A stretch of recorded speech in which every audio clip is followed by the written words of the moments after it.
দেখেন 5ই আগস্টের আগে যারা খাজনা নিত এখন কি তারা খাজনা নেয়? খাজনা এখন আমার আরেকজন নেয়, মানে মাঝখানে বন্ধ ছিল এখন আমার আরেকজন নিতেছে, তাই না? নিতেছে কিনা? নিতেছে। অর্থাৎ ব্যাপারটা হচ্ছে চেহারাটা জাস্ট চেঞ্জ হয়েছে, কেউ না কেউ কিন্তু খাজনা কিন্তু নিতেছে। তাহলে আলটিমেটলি দেখেন খাজনাটা যখন নিতেছে আপনি কিন্তু এটা ফ্রি দিতেছেন না, আপনি যখন জিনিসটা বেচেন খাজনার দামটা ধরেই কিন্তু বেচেন, ব্যাপার তেমন কিনা? এখন দেখেন ওই লোক খাজনা যে এই বিষয়গুলো সর্বশা করলে আপনার খাজনা, এটার আরেকটা হচ্ছে চাঁদাবাজি।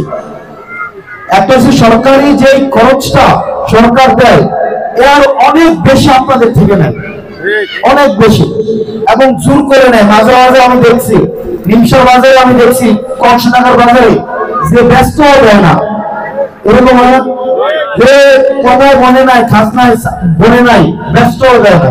আবার এমন হয়েছে না কয়েকদিন আগে তো খাজনা নিয়ে দুই পক্ষের মধ্যে হচ্ছে লাগালাগি হয়েছে, এটা হয়েছে কিনা? হয়েছে না? খাজনা কেউ হচ্ছে মারামারি হয়েছে। এখন দেখেন প্রত্যেকটা বিষয় বাজারে জিনিসের দাম কম থাকবে না বেশি থাকবে, এই জিনিসটা রাজনীতির সাথে জড়িত।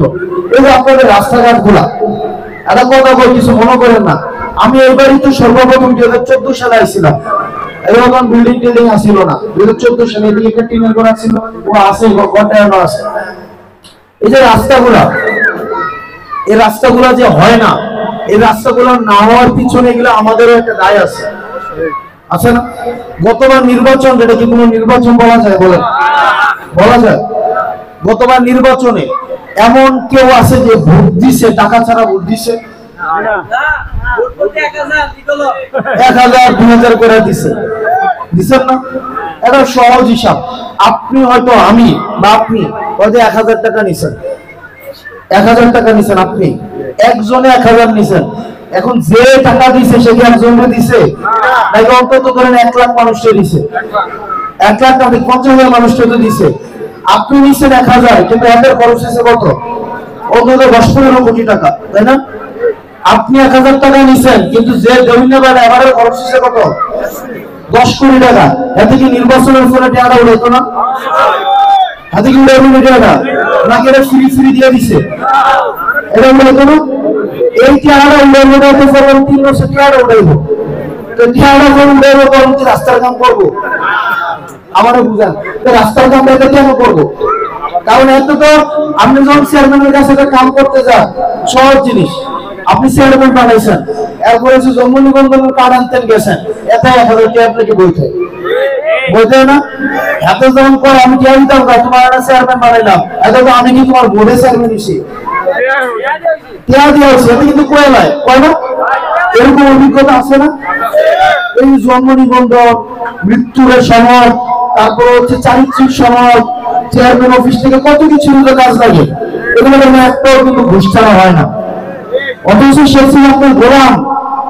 গোলাম নাকি সে যদি ভোটের ভয় পাইতো যে এই বছর যদি আমি কাজটা ঠিকভাবে করে না দেই, আগামী বছর গেলে লোকগুলো আমার ভোট দিবে না, সে যদি ভয়টা পাইতো তাহলে কিন্তু আপনার কাজটা ঠিকই করে দিত। কিন্তু এখন তো সে এটা ভাবতেছে না। আপনার কাজের উপরে ভোট নির্ভর করে না, ভোট নির্ভর করে টাকার উপরে। ব্যাপারটা এমন না? এবার দেখেন এই জায়গায় আমরা আমাদের অনেক সচেতন হইতে হবে। আপনি এনসিপি কে ভোট দেওয়ার দরকার নাই। আপনি এই যে দেবিদ্বারের যদি উন্নয়ন চান, আপনি যদি আপনার স্কুল কলেজ গুলোর উন্নয়ন চান, রাস্তা দিয়ে যে হাঁটতেছেন, জামাত যে করে সে এই রাস্তা দিয়ে আগে নাকি বিএনপি এই রাস্তা দিয়ে আগে, যারা আওয়ামী লীগ আসছে তারা এই রাস্তা দিয়ে আগে, যারা ভোট বেচছে তারাও এটা দিয়ে আগে, আর যারা ভোটটা কিনছে তারাও এটা দিয়ে আসছে। সবাই তো কষ্ট পাইতেছে নাকি? নাকি যারা হচ্ছে মানে ইয়া করছে